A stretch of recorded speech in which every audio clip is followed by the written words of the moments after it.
Ladies and gentlemen, please welcome Governor Steve Beshear and Hillary Clinton.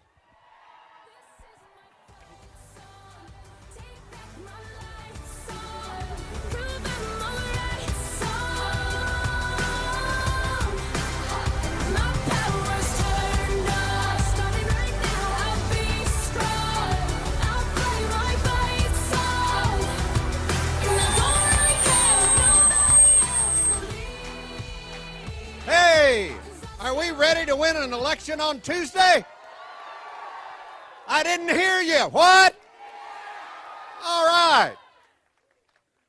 You know, we've had a great partnership for the last 8 years, and we have moved Kentucky ahead significantly because you and I work together on some priorities that we believe in.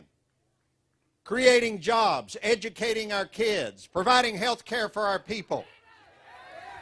And we were successful because those are the priorities of almost every Kentuckian and almost every American. And they're this lady's priorities. You know, we came through the worst recession of our lifetimes. And we took our unemployment rate from 11% all the way down to the day when I walked out of office, and it was 4.9%. I was in northern Kentucky dozens of times announcing new jobs with new locations and expansions of businesses because these communities here in northern Kentucky know how to make it happen. And you ought to be proud to be in northern Kentucky where you make it happen. In education, we raised that dropout age from 16 to 18 because the First Lady got out there and made it happen.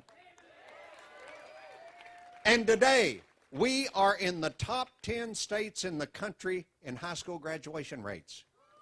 We're proud of that. But I'll tell you what I'm as proud of as anything. Right now, in our state for the first time in history, every single Kentuckian has access to affordable health care. The only southern state to do it, but we did it right. We're the model for the nation. And by golly, we're not going to let it go away either. Folks, those are the priorities of Hillary Clinton. That's part of the reason that she is running for president of these United States, is because she knows that's where we move this country ahead. She is the most qualified person to ever run for president in the history of our country. You know her record. I mean, being First Lady and seeing it up close for 8 years and working on various issues for 8 years was a heck of a start. But then as Senator from New York, and then as Secretary of State, working with folks all over this world to keep this world at peace. And that's the other part of this equation, folks. Not only is she the only one that has experience on domestic issues, Commander-in-Chief. Commander-in-Chief. Think about that for a minute. Think about keeping the world at peace. Think about keeping America strong. Think about keeping nuclear proliferation from happening. Folks, we got a guy on the other side that said the other day, why don't we have other countries with nuclear weapons? Boy, isn't that smart? Isn't that smart? But we don't have to worry because tomorrow he'll say just the opposite. This lady is going to keep America strong, but she's also going to keep America at peace because she's going to keep the world at peace. Let's give a big Northern Kentucky welcome to the next President of the United States, Hillary Clinton.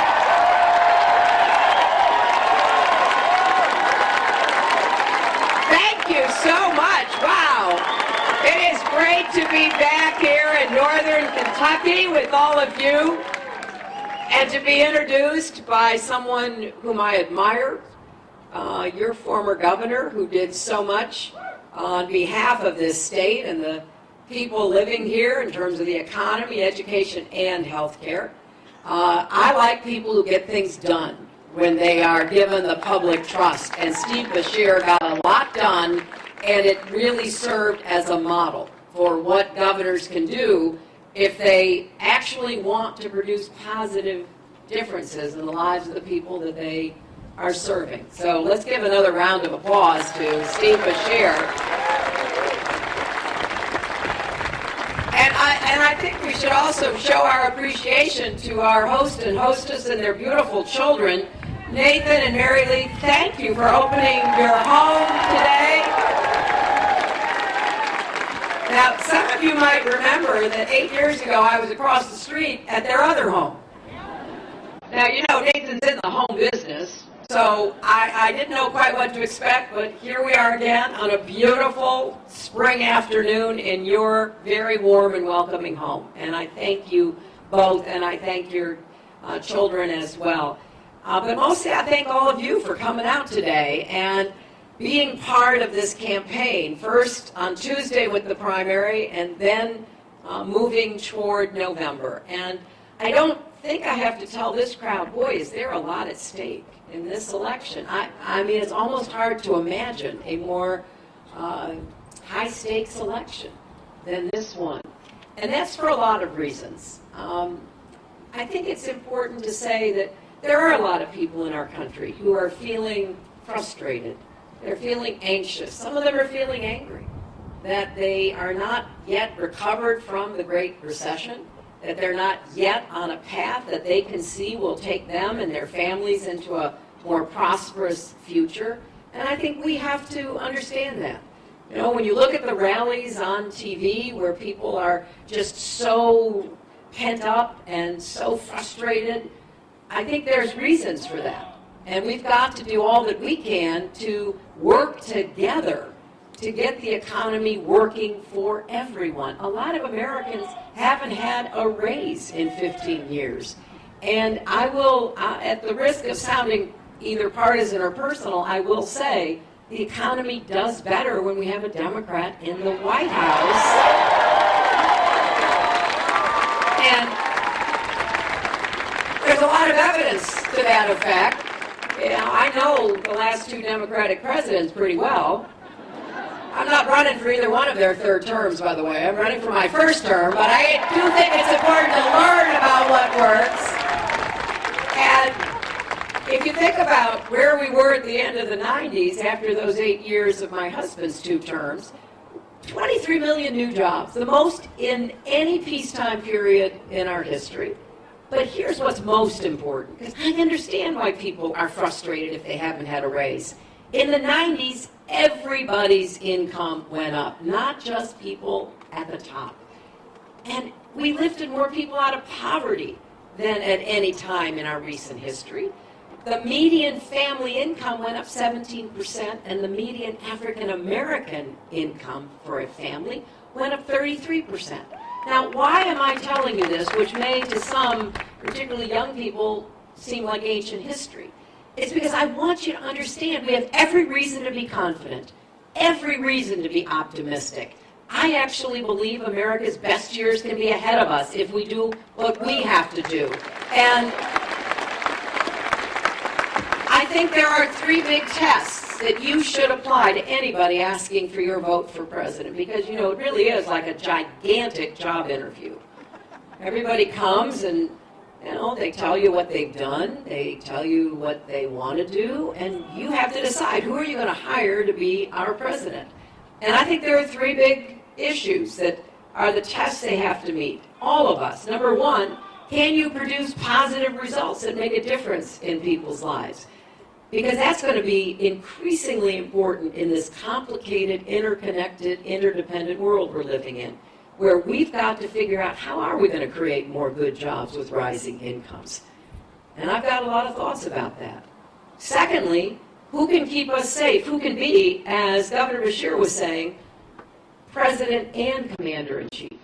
Because that is the test. And what is it they have done and what is it they tell you they will do that gives you insight and to who to trust that responsibility to. And then finally, can we unify our country? That may in some ways be among the most important tasks facing the next president. So just running down these tests, okay, can you make a positive difference? And I referred to what happened in the 90s. And then I think it's fair to say, well, why didn't it continue? And there were reasons, but among those reasons were policy choices by the incoming Republican administration. They had a different view, a view that has been proven not to work, but one which they hold very dear. Cut taxes on the wealthy, get out of the way of regulation of all kinds, and watch what happens. Well, we lived with what happened. I was in the Senate in 2001. And when the Bush administration came in and said, okay, well, you know, Bill Clinton has left us a budget that is balanced and in surplus, which, think about that, meant we could have paid off the national debt starting from that base. What they saw was the chance for a very large tax cut. I argued, look, we can have some tax cuts. Gosh, absolutely. But look at the path we're on. Let's stay on that path. We will be able to secure the Social Security Trust Fund. We will be able to secure the Medicare Trust Fund. We will be able to make investments that will make us richer and stronger in the future. Their view is exactly opposite of that. So we saw the worst financial crisis since the Great Depression. And I went after the '08 election at then President-elect Obama's request to visit him in Chicago. I didn't know he wanted me to be Secretary of State, but before we even got to that, he just looked at me and said, it is so much worse than they told us. And it was. We were losing 800,000 jobs a month. 9 million Americans ended up losing their jobs. Multiply that by families of 2, 3, 4, or 5. 5 million homes were lost, and $13 trillion in family wealth was wiped out. That was the level of the trauma that so many people lived through, and actually so many people are still living with. I personally don't think that President Obama gets the credit he deserves for making sure we didn't fall into a Great Depression, which could have happened because the entire global economy had slowed down. Europe was starting to go through a terrible financial crisis.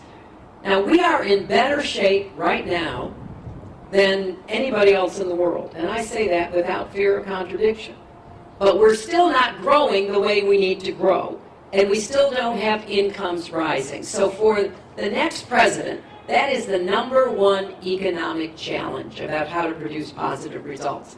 And I will tell you, I think there are some things we can do together, the kind of public-private partnerships that will work. We need a much bigger investment in infrastructure. You know that. You've got a bridge that, is waiting. Every place in Kentucky has something, our roads, our bridges, our tunnels, our ports, our airports, our water systems. We are living off the investments of the last 50 to 100 years. And we will not be as competitive as we should be if we don't have a national infrastructure program. So I have proposed that. And I have proposed that we also set up a national infrastructure bank so that we can be continually recycling the money to do these projects. And it will make a huge difference in jobs that will be created, businesses that will benefit, and most importantly, economic growth and competitiveness. Now, secondly, I really believe we need to do more in manufacturing. And you won't hear most other people running for president say that because there's a kind of belief that, you know what, we can't. I mean, we're not going to be able to make it in America anymore. That is just not true. And I know that if we have the right incentives for manufacturing and we look at what we're better at than anybody, we can do this. Let me give you 2 quick examples. One of the big differences in this upcoming primary is that I voted for the auto bailout and Bernie Sanders voted against it. And I'll tell you what, looking at it now, it is even clearer I was right. because we did bail out the auto industry. It wasn't easy to do, but look where we are now. We saved millions of jobs up and down the supply chain, but we also just saw the auto industry, the American auto industry, have the best year they had in 2015 and ever. Best year ever. So think about what that means for the whole manufacturing base, for all the suppliers, for the dealers and everyone else.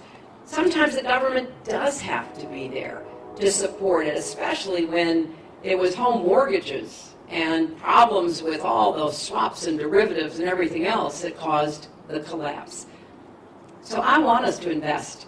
And I was saying earlier in Louisville, where we had a big rally, my husband, who I'm going to put in charge of revitalizing the economy, because, you know, he knows how to do it, and especially in places like coal country and inner cities and other parts of our country that have really been left out. But he went to visit Morehead State in eastern Kentucky, and he came back, and he was so excited because he met students working on a project from a NASA grant to miniaturize satellites. This is in eastern Kentucky. Now, those young Kentucky students are doing something that is way advanced, and it's all about the future. If we're going to invent things, we're going to make them here. We're going to have a linkage between research and technology and innovation and actually making what we invent. That is how we're going to make sure that we're ahead in the future. We're also going to invest in clean renewable energy, which gives us a chance to have the technology that can lead to exports. And I have to tell you, some country is going to be the clean energy superpower. It's probably either going to be China, Germany, or us. It should be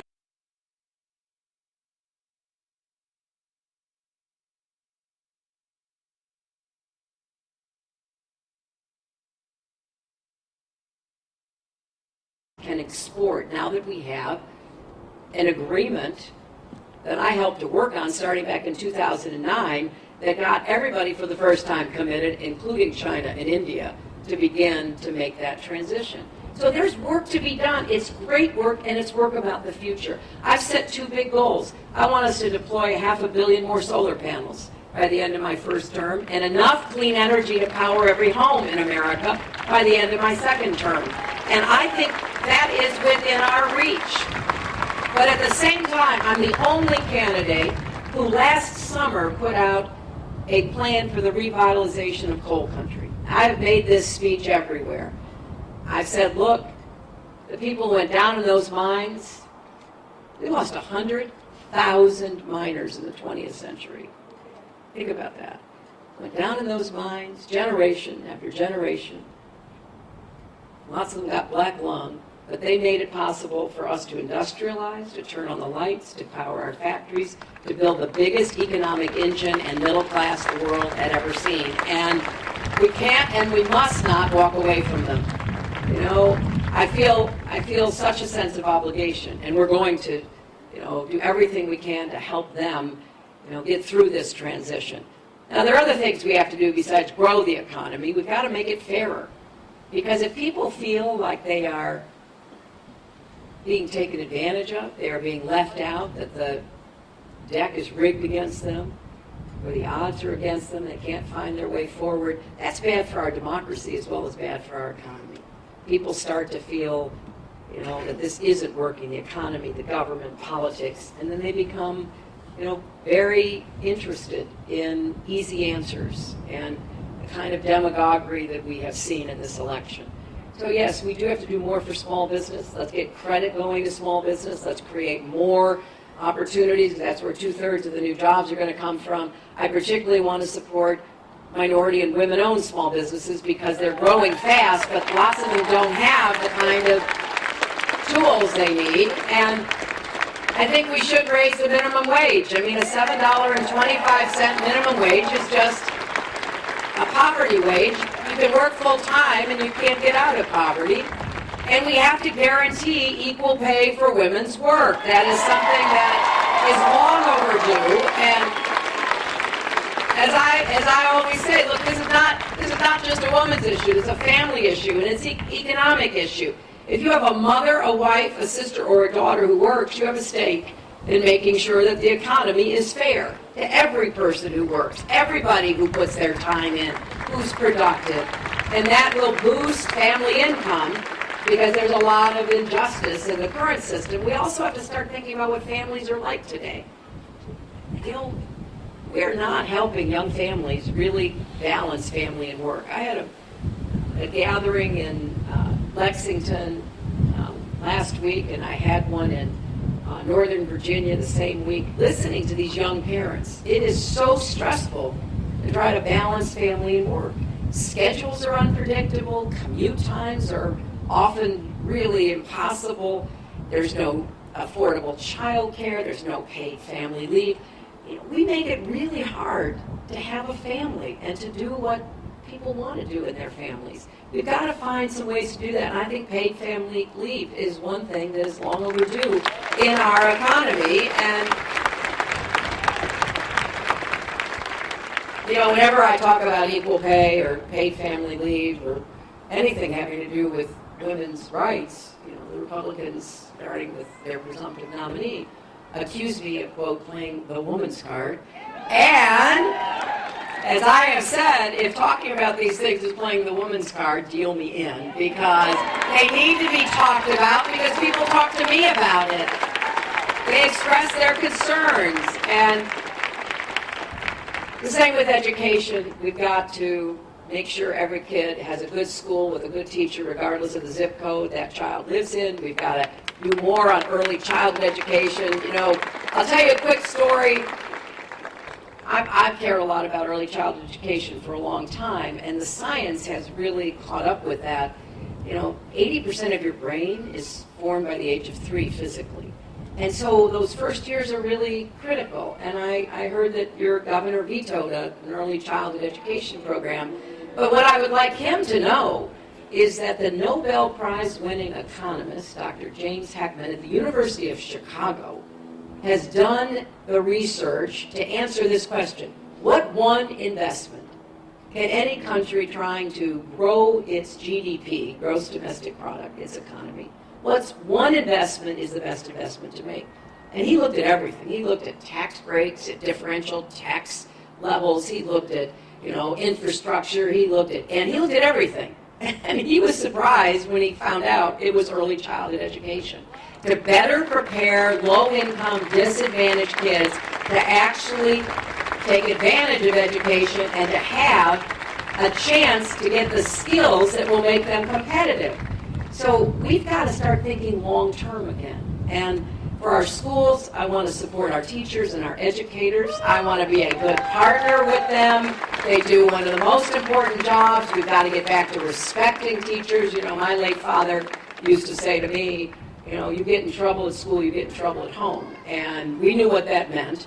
And so we had a whole ethos, which was more common back then, I admit, that, you know, teachers were your respected authority figures. And we've got to get back to supporting teachers and giving them the backup they need to do the job we ask them to do. And we've got to have opportunities for young people both in high school and beyond. I think one of our biggest errors was getting rid of all technical and vocational education in most of our high schools. And a lot of young people then don't get the skills that they're looking for to give them a good job. That's why I like the idea of returning more technical education to high school, linking high schools and community colleges so that you can get that additional training, you can get the credential, you can go to work. We have 1.2 million jobs waiting for machinists and tool and die makers and welders and others with skills. And we should be filling those. Those are good jobs, and we need them, and people should be prepared for them. And I have a plan to make public college debt-free. You do not have to borrow money to go to a 4-year public college or university. And let's help people pay down their student debt, which is just an enormous drag on them. And the biggest mystery to me is we had the Great Recession, We had the Federal Reserve driving interest rates practically to zero for all intents and purposes. And I meet young people with student debt who are paying 8, 10, 12, 14% interest. That makes no sense at all. It needs to be stopped. You can refinance your home or your car. You ought to be able to refinance your student debt. Get the costs down, help more young people pay it off, and stop the government from making money off of lending money to young people to get their educations in the first place. Now, let me just quickly add to what Steve said, because jobs, education, and health care are the triad. That's what supports most families. That's what we need to do to support our economy. That's why I defend the Affordable Care Act. I want to improve it. I want to get out-of-pocket costs down, co-pays and deductibles and premium costs. We have to get those down, and we have to get prescription drug costs down, too, because they're starting to skyrocket, and that is another big burden on a lot of families. But I also want us to do more on mental health and addiction. And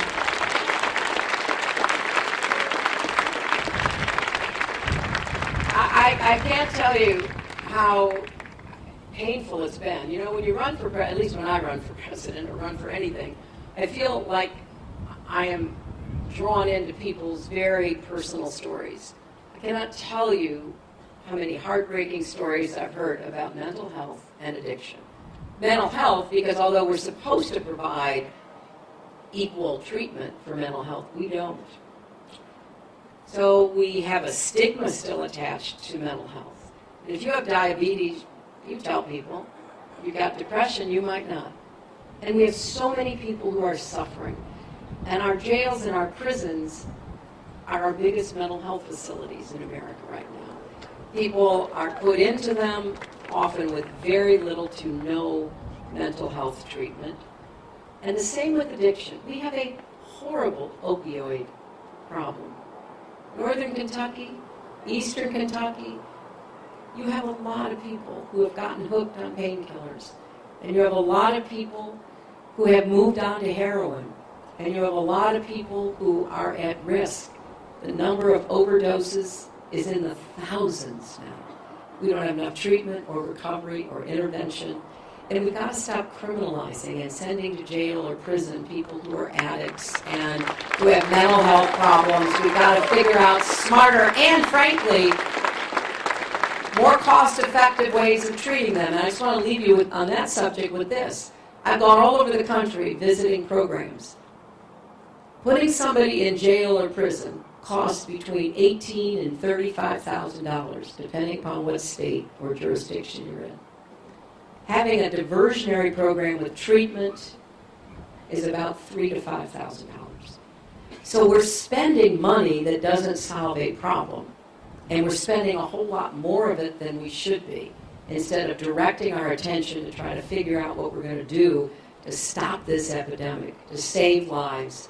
And there's a lot more about this that I have put out in my policy, because we also have to deal with the overprescription of opioids and a lot of the other issues that go along with it. When Steve was talking about commander-in-chief, you know, I think that when you vote on Tuesday in the primary, you got to think about that. It is a solemn obligation of whoever is in the White House. And we may agree or disagree with decisions that various presidents have made.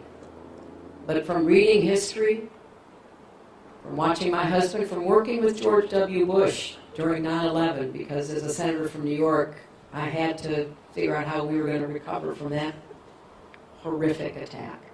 And being in President Obama's cabinet as Secretary of State, you can disagree about the decision they make, but they agonize over decisions. I saw that when we dealt with the question about whether or not to rely on intelligence and go after bin Laden. I was part of the very small group that was advising the president. There was no easy answer. This was a difficult, hard choice. You had to evaluate it. You had to think it through. We spent hours. And at the end, the president asked all of his advisors, all of whom I respect, to tell him what they thought. Some said we don't have enough evidence. Some said, well, maybe we can go, but we should go from a distance, a missile. And some said, no, we should send in the SEALs. I was in the latter category. But at the end, it was the president's decision. You can have all the advisors that you can round up, but in the end, it is the president's decision. I remember President Obama and I were in Cambodia, and Israel was being hit with missiles coming from Gaza.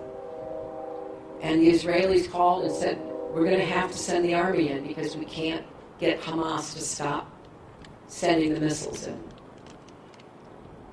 And I said, wait till I get there. And I flew from Phnom Penh to Tel Aviv, drove to Jerusalem to meet nearly all night to try to figure out how we could get a ceasefire. And we got a ceasefire, negotiating with the Muslim Brotherhood president at that time in Egypt, who was working on behalf of Hamas to get that ceasefire. Now, I want you to imagine what it would be like to be the Secretary of State for a president who says no Muslims can come to our country. And you're trying to end or prevent a war. So what you hear from Donald Trump is not just offensive, it is dangerous. It is dangerous. It is raising doubts and questions about our values, about our intentions. He is a loose cannon. A loose cannon who said he doesn't care if more countries get nuclear weapons, who has said he'd consider using nuclear weapons against ISIS, who has said keep Muslims out, who has said let's withdraw from NATO. The list is long and deeply troubling. This will be a big part of the general election because Americans, regardless of our political affiliation, have to really take this vote seriously. And then finally, how are we going to unify our country? Well, I can tell you from my perspective, I'm going to say over and over again, I will go anywhere to meet with anyone at any time to find common ground. I did it as First Lady, I did it as a Senator, I did it as Secretary of State. I just don't think I have all the answers. I don't think any human being does have all the answers. And I've worked with Republicans. We worked together to start the Children's Health Insurance Program, which insures 8 million kids. I worked with practically every Republican I served with during those 8 years in the Senate. And we got a lot of good things done. And I worked as Secretary of State to round up the votes to pass a treaty with 67 votes in the Senate to lower nuclear weapons between Russia and ourselves, to continue to set the example. We don't need any more nuclear weapons in the world. We need fewer. We need to get rid of nuclear material that can fall into the wrong hands. It's why I worked to put the sanctions on Iran in order to drive them to the negotiating table to try to put a lid on their nuclear weapons program. Because diplomacy, no matter how frustrating it is a lot better than conflict. And we've got to engage in that patient diplomacy to solve our problems. Well, the same is true between the President and Congress. You have to build those relationships. You have to spend that time. You have to be willing to listen to people that you may only agree with them on 1%, but if there's a chance to move forward on that 1%, let's find it. So I will seek common ground, but I will also stand my ground, because there are some things that really have to be defended against the onslaught from folks who just don't seem to think about how we get the economy working better, how we get education and health care to be first-rate, affordable, and universally available. So on Tuesday, I would be honored to have your support in this primary. I would be deeply, deeply honored.